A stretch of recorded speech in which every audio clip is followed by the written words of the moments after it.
जननी ना धोखा देबू सीमा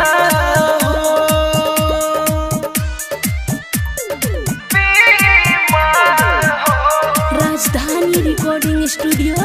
बेलबत्तिया।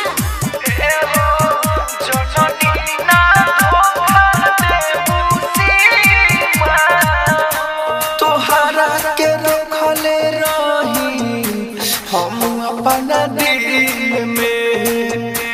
तब काहे चल गइलू छोड़ू सकील में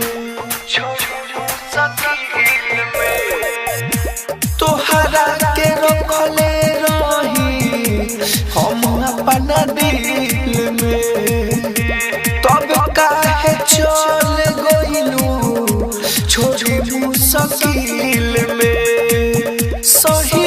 बतैली तोहर सखी करी माँ पहिले करैते दिल के बीमा हे हो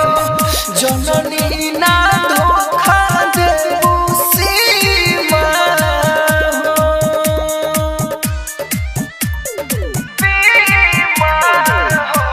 राजधानी रिकॉर्डिंग स्टूडियो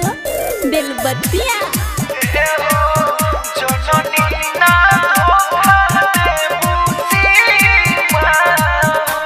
राइटर मनोज भाई सुनो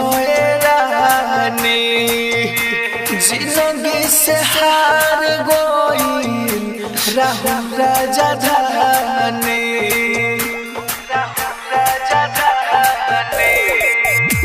राइटर मनोज भाई सुनो रानी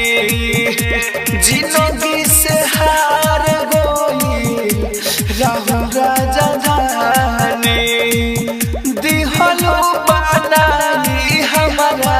दिलवा के कीमा पहिले करैते दिल के बीमा हो हे हो जननी ना